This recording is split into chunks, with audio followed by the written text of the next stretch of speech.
Bueno chicos, bienvenidos, ¿cómo estáis? De este feliz mundo y maravilloso. Por cierto, felicidades, somos 10.000. 10.000 pedazos de perracos y hermosas princesitas. Sí, porque los hombres sois unos perros y ellas son todas damiselas. Chicos, 10.000 suscriptores este canal, gracias. 10.001, justo, bueno, cuando lo miraba, a lo mejor ahora somos 10.000 o 10.002 o 9.999, pero cuando lo miráis 10.001 suscriptores, pues no nos queda ni nada. Hasta el millón, ahí. Yo cuando lleguemos al millón de subs, diré, mira, ya está, abandono. Yo creo que ya he cumplido una misión de esta vida, que llegar a 1.000.000 de suscriptores.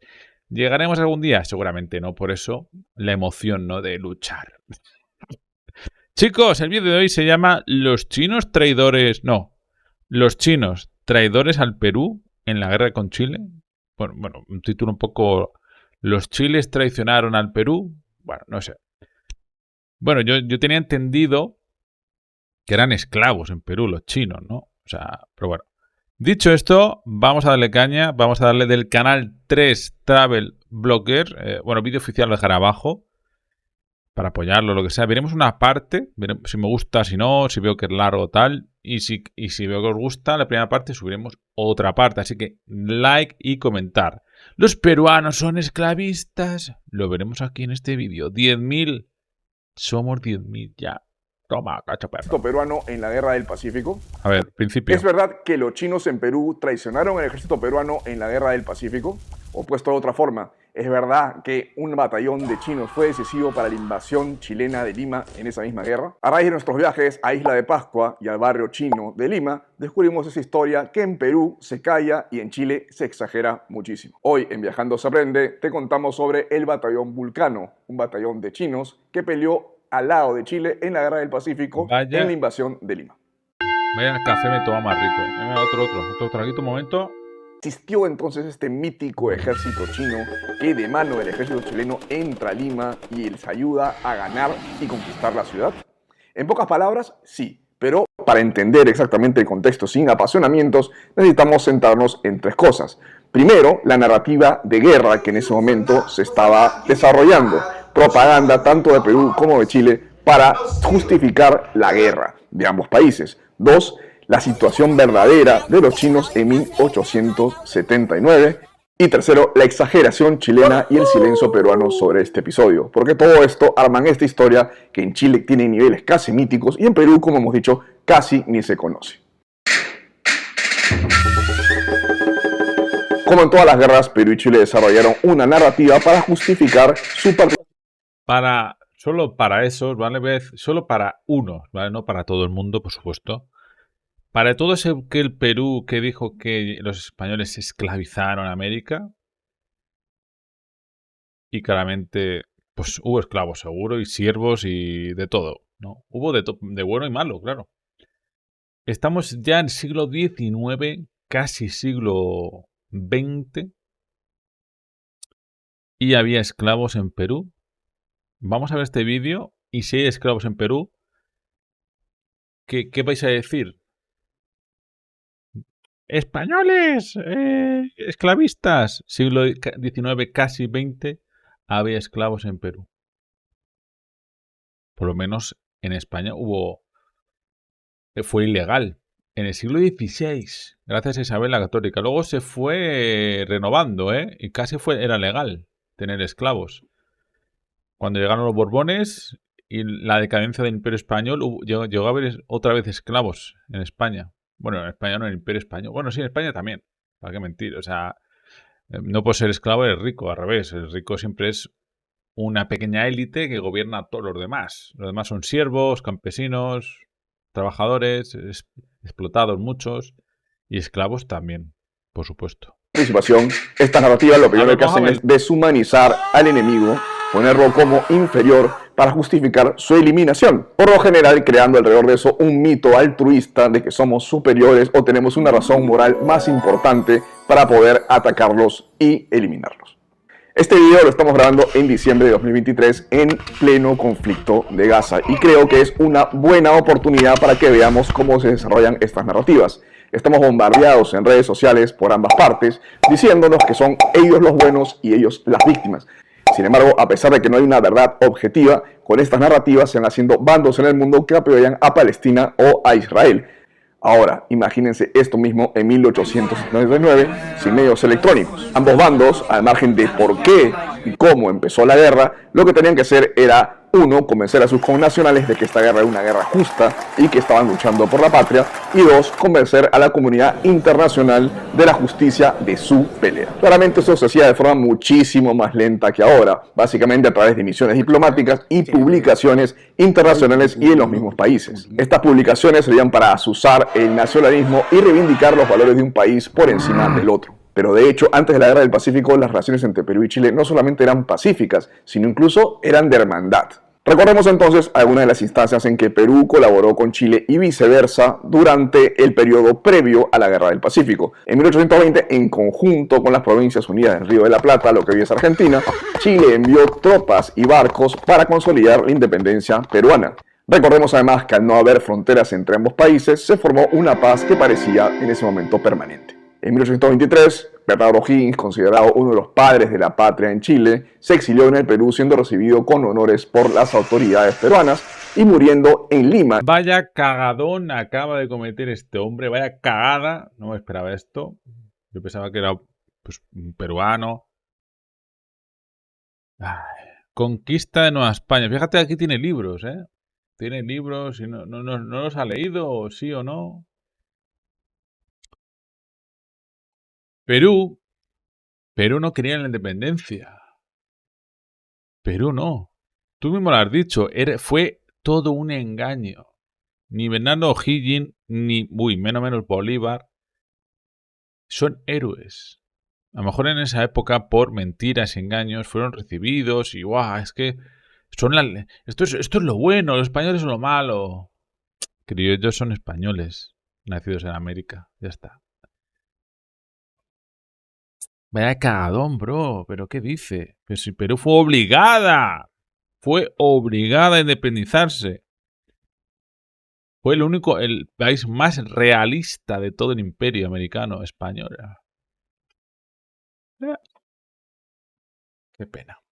Bueno, igualmente vamos a seguir el vídeo a ver si aciertan otras cosas. Hoy es la Casa O'Higgins en el centro de la ciudad. Durante la guerra contra la Confederación Peruano-Boliviana, los chilenos se aliaron con los peruanos disidentes para liberar a los estados del norte y sur peruano. Y una de las cosas más impresionantes es que en 1865, muy pocos años antes de que empezara la Guerra del Pacífico, Perú y Chile pelearon juntos con sus armadas en contra del intento de reconquista española. Las relaciones eran tan buenas que incluso el baile popular peruano, el baile nacional peruano, era conocido como la chilena y es ahora conocido como marinera. Se le cambió el nombre después de la Guerra del Pacífico.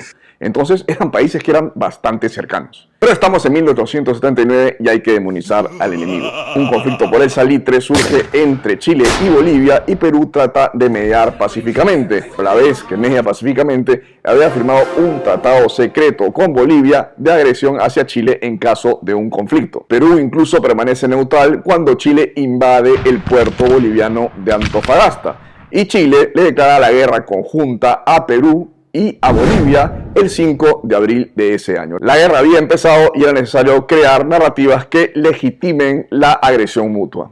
En Chile se cambió desde muy temprano la narrativa de por qué estaban peleando en esta guerra, de ser el tema de la intromisión peruana por esa firma de tratado secreto que había hecho con Bolivia y el tema del salitre a un tema nacionalista.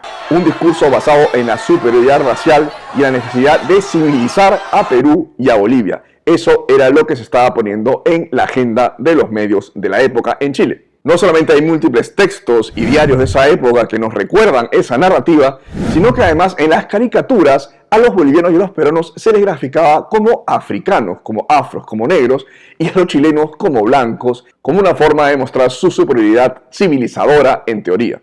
Aunque ambos eran países jóvenes, Chile tenía una visión mucho más concreta y mucho más unida de país. El discurso peruano también apela a la barbarie chilena, pero en un contexto americanista. No se ve a sí mismo, no reivindica un tema nacional, sino que dice los chilenos son traidores, son los traidores de América, y en eso se centra su narrativa. Como ha pasado prácticamente en toda la historia peruana, la élite política peruana fragmentada dificultó la creación de un discurso bélico cohesivo que promoviera la verdadera unidad interna. Perú era un desastre, estaba completamente desarticulado, clases sociales completamente separadas y no había un concepto de unidad de país. Entonces, este es el primer punto para tener en consideración.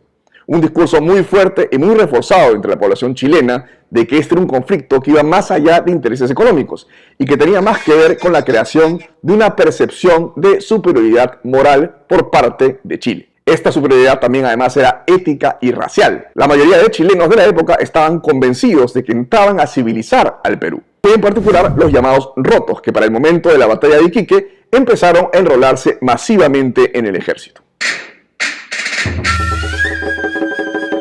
Es importante saber entonces cuál era la situación de los chinos en Perú durante la Guerra del Pacífico que empezó en 1879. Como hemos dicho en un capítulo anterior sobre la inmigración china y el barrio chino de Lima, los abusos contra los chinos fueron inenarrables. Tenían supuestamente una tierra de colinas doradas, pero lo que se encontraban era una situación que era prácticamente esclavitud. Firmaban contratos de 8 años, pero esos contratos eran contratos que ni siquiera sabían de qué se trataban y los condenaban a trabajar francamente como esclavos en las haciendas y en las islas guaneras en condiciones realmente paupérrimas. Es decir, y lo repito nuevamente, eran en la práctica esclavos disfrazados de inmigración china.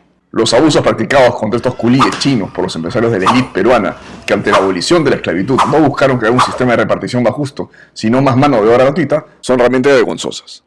Si eres peruano y alguna vez te has preguntado por qué la inmigración... ¡Vaya!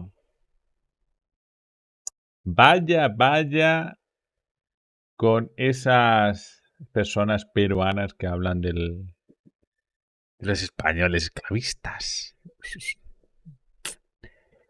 Ay, españoles, cuando quitaron la esclavitud en el siglo XVI a los nativos. Y van ellos y los esclavizan en el siglo XIX, casi XX. ¡Vaya! ¡Cáspita! Vamos a seguir viendo un poquito más. Y si queréis ver una segunda parte, reventar al botón de like. Claramente yo digo, hablo de unos pocos. Yo sé que muchos peruanos saben muy bien la historia y sin más, o sea, no, a vosotros, a la mayoría, no os digo nada malo, es un poco de humor y todo. Y al final tengo este canal de Perú, o sea, es una broma, chicos, no os ofendáis. La migración europea es tan baja en el Perú si la comparamos con sitios como Brasil, Argentina o Chile. Esta es una de las razones. Los inmigrantes campesinos europeos querían trabajar evidentemente no solamente por un sueldo justo, sino que al término de los años pudieran también tener tierra propia para cultivarla por su cuenta, cosa que evidentemente estos visionarios empresarios peruanos no iban a tolerar. La solución: en 1849 se promulga la Ley General de Inmigración o la Ley Chinesca, que le daba a los ilustres Juan Rodríguez y Domingo Elías la exclusividad de la importación de chinos en el Perú, que como hemos dicho era en la práctica pura y dura esclavitud. Los chinos llegaron a inicio principalmente de Macao, un protectorado de Portugal, país que tenía que velar por ellos en teoría, pero en la práctica tanto China como Inglaterra, como Portugal y evidentemente el Perú estaban involucrados en este tráfico humano y fueron cómplices de este crimen. Los culíes no solo tenían que soportar los abusos de sus empleadores, sino también el racismo y la burla de los peruanos. La tradición de discriminación era heredada de Europa y Estados Unidos, que en la práctica consideraba a los chinos seres inferiores. Pero, para el inicio de la Guerra del Pacífico, esta situación había cambiado un poco. Las condiciones de estos chinos que aún trabajaban bajo estos contratos seguían siendo paupérrimas y seguían viviendo en condición de esclavos. Pero la verdad es que después de 30 años, más del 50% de los 100.000 chinos migrantes ya habían cumplido su contrato y en su mayoría se habían insertado en la sociedad peruana. Habían entonces, para el inicio de la invasión chilena, 3 tipos de ciudadanos chinos en el Perú. Primero, los empresarios prósperos que empezaban a tener grandes importadoras y negocios mucho más grandes de lo común. Segundo, los comerciantes chinos, que eran muchos, que eran la mayoría ya en este punto. Y tercero, los chinos a los que aún no se les había vencido el contrato. Estos culíes que todavía vivían bajo esa opresión.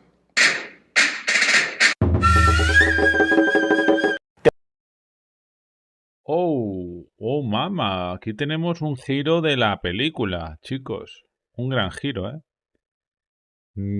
me interesa a mí esta parte y la vamos a ver el próximo día de si hubo exageración. O sea, ya después de unos años, muchos chinos acabaron su contrato, y si es que salían vivos, y empezaban a florecer. Lo veremos en segunda parte si realmente apoyáis. ¿Dónde están esos 10.000 suscriptores? Reventar a like, comentar y ver un poco cómo acaba, ¿no? Hubo esclavos en Perú, pero luego esos por lo menos podían prosperar. No fue tan malo entonces, ¿no? No fueron tan esclavistas, ¿no? Nos vemos, chicos. Muchas gracias por todo. Mañana o pasado más. Hasta pronto.